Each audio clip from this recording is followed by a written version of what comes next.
I feel like there's 3 types of Bethesda fans, and it all determines on what game you started with. When I was making this video, I was kind of thinking to myself, like, somebody's gonna have a big aha moment, and I thought about how fun that would be. Like, once you hear what category resonates with you, you're gonna be like, yep, that's me. And before we actually get into the categories, I just want to say this is just a generalization of what I've picked up over the years, and I thought it'd be a fun video to make. So I made it. Here it is. For the first category, we're going to call them the boomers. This is kind of the group that I resonate with, and it's the people who began with Morrowind, Oblivion, or Fallout 3. I didn't want to include games like Arena or Daggerfall because I feel like those guys are all 40 now and they have kids to take care of, so they probably don't care about this video. But if there's actually somebody out there who did play those games and you're watching this, then you're an OG and you have the community's respect. The boomers are kind of like your grandpa that would tell you how he had to go through Mordor to get to school. They really like to reminisce about the good old days, back when it seemed like Bethesda actually cared a lot and they were like a team of maybe 60 to 100 people. They'll often say that the games felt more personal. The boomers also like to start a new playthrough of their preferred game every month just to get halfway through the story and start a new game the next month. I'm extremely guilty of this. The boomers also know all the dialogue lines already, but they don't want to skip through them because they feel like they owe it to the game to shut up and listen. Also, the boomers love to go to videos of newer Bethesda games, and their comments always start off with something like Morrowind player here, or Oblivion player here, or the ultra rare Arena player here. They also like to watch the making of Oblivion documentary while they eat and can recite the entire script for that video. And they also cannot seem to shut up about how Oblivion and Fallout 3 had the best walkout moments in Bethesda history, and honestly,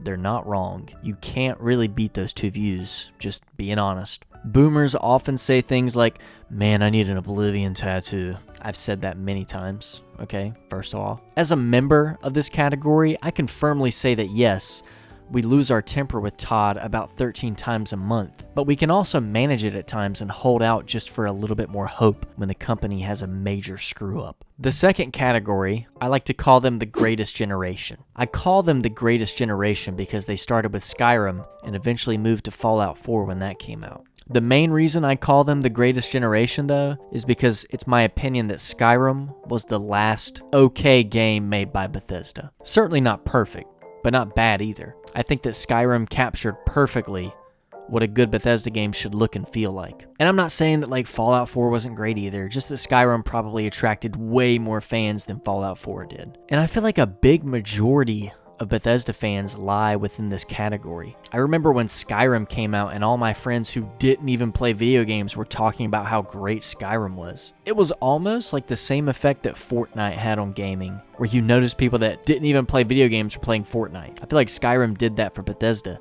where a bunch of people who really didn't play anything wanted to play Skyrim. I had friends that only played FIFA and freaking Madden who bought Skyrim. I feel like this category, the greatest generation, will play games like Skyrim and Fallout 4 forever until the earth probably explodes. In some ways, I'm kind of jealous of the greatest generation. I feel like starting with Skyrim was a great way to be introduced to Mr. Todd Howard and the Beth Boys. The game wasn't peak, but there's no denying it was amazing for its time. This category of fans didn't get to experience what the boomers constantly talk about. And what I mean by that is they kind of got used to how the Bethesda formula was starting to change. I think that's an important point to make for this category, so I'll expand a bit. It's my opinion that Bethesda started to move more into a modern formula that they've been using in the last 13 years. Now, the boomers will disagree with me on this and say the downfall started with Oblivion, but cut them some slack.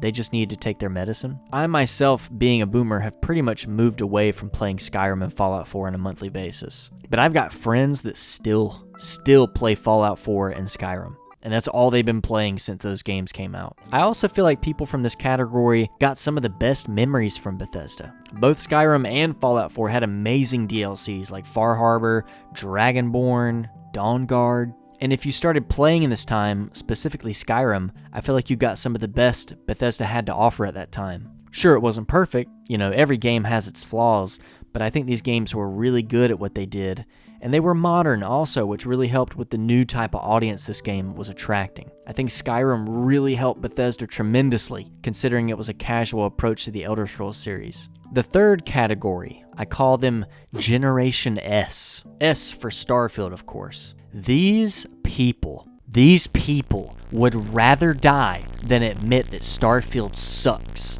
I'm kidding. This category is actually super wholesome. The people in this category are very, very resilient to negative feedback or comments, especially as of late since Shattered Space came out. And yes, I know that I'm one of those naysayers, but I can still have a little bit of empathy. The people who enjoy Starfield with all of their heart are kind of the people that you want to be friends with. Even with like all the negative feedback that Starfield got and all the hate videos on YouTube that Starfield received, again, yes, I know I did that too. These people somehow still find ways to enjoy the game, and I think that's super admirable. And if there's any modders in this category, then dude, my hat is off to you. Because if you're not involved in the modding scene for Starfield, it feels like nobody out there wants to make mods for this game. I could be wrong, but I haven't really checked Nexus lately. Okay, so I just took a break from recording to look at Nexus, and bravo, honestly. I actually see some great mods in there, and it actually makes me want to give the game another shot. But Generation S seems like the kind of people to make their own fun. And I don't mean this is like a sucker punch, right? But they can take something as mundane as a sunset on a planet and then make a Twitter thread revolving about the journey that led them there. That's pretty cool, I guess. I know this is getting pretty lovey-dovey towards Generation S, but I've actually received quite a few comments from Starfield fans on my previous video. Even when I'm completely trashing Starfield, they still tell me like, hey, I really enjoyed the video and I'm still gonna be playing the game. I'm sorry you feel that way, but I really like it. And it's like, what? This is the internet. You can't be nice like that. Stop. But Generation S also has its flaws, don't get me wrong. Half of them are blind, honestly, because it's really hard not to see how Todd Howard has starved them of content. It almost feels like Starfield fans were like, oh my god, we're getting this three-course dinner, oh my god. And then they were served like 3 peas and the end piece of the bread, and they were fine with it. I guess they're not hard to please either. You know, find you a partner that's a Starfield fan. They literally don't need any attention. Anyway, thank you for watching. Please subscribe if you enjoyed this. I thought it was pretty fun to make. I mean, obviously not everything in here is accurate. You know, it's just a fun little gag video, I guess. But anyway, I'll see you on the next video. Appreciate it.